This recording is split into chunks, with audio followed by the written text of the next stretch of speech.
ሃይ ጋይሶች ምሳሌ ቀጣይ ክፍል። ማህሌት ዛሬም ተንኮሏን አላቆመችም። ዝናና ማህሌት መቼ ይሆን ወደ ራሳቸው የሚመለሱት? ሙጉስ ታሞ ሆስፒታል ተኝቷል። ሉላ አጠገቡ ነበረች። ነገር ግን ሙጉስ የተኛበት ሆስፒታል እፍራታ ደሙ ስለሰጠችው ምናልባት በዛ ምክንያት ዝና ሊመጣ ይችላል። ሉላ አንቺ ወደ ቤት መሄድ አለብሽ ብሏታል ሙጉስ። ሉላ ግን የፈለገ ነገር ይምጣን ያልሄድም አለችው። አይ እስከ ዛሬ ድረስ ዝና ስፈልገን የነበረው ሁሉንም መረጃ ስላጠፋ ነው።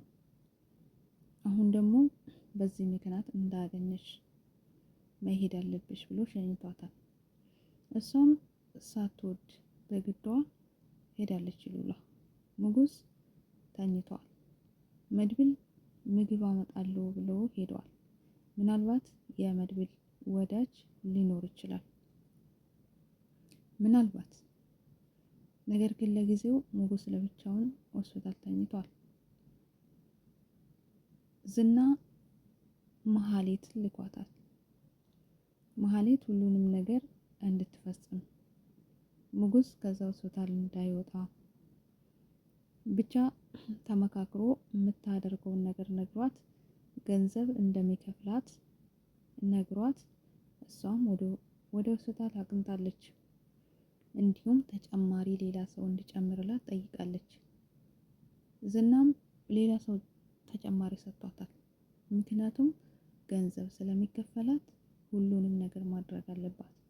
እንዲሁም የራስን ፎቶ የበተነብኝ እሱ ነው በማለት ቂም ይዛበታለች ሙጉስ ላይ። ስለዚህ በዚህ አጋጣሚ እሱን ካጠፋች በኋላ ቤቱ እንደሚሰጣት ተነግሯታል። ስለዚህ ማህሌት ቀጥ ብላ ወደ ሆስፒታል ሄዳለች። ምናልባት ሙጉስን የሆነ ነገር ታደርገው ይሆን?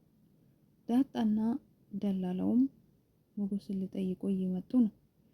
ምናልባት ዳጣና ደላላው ይደርሱለታል ብዬ አስባለሁ።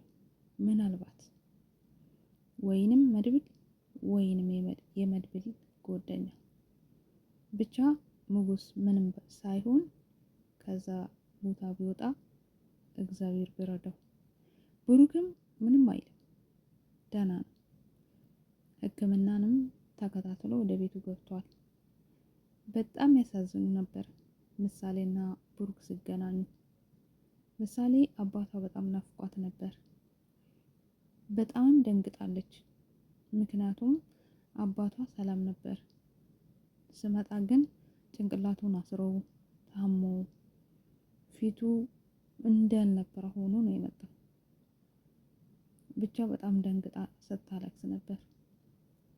ሆነም ቀረ ብሩክ ወደ ቤቱ ገብቷል። ቅድስትን በጣም ደስ ብሏታል። መድብልም ወንድሙ ስላገኘ ዳጣም ቤቱ ድረስ መጥታ ጠይቀዋለች። እሷም ደስ ብሏታል። የሌለውንም ያለውንም እያወራችው ነበር። ቤተሰቦቿንም እንዳገኘችው ነግረዋለች።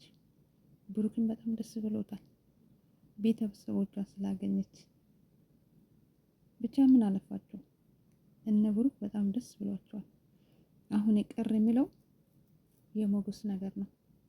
ሞጉስንም ፈጣሪ ጠብቀው ከማህሌት እጅም ምናልባት እንግዲህ እነ ዳጣ ይደርሱለታል ብዬ አስባለሁ። ቀጣይ አብረን የምናየው ይሆናል። ውድ ቤተሰብ መልካም ቆይ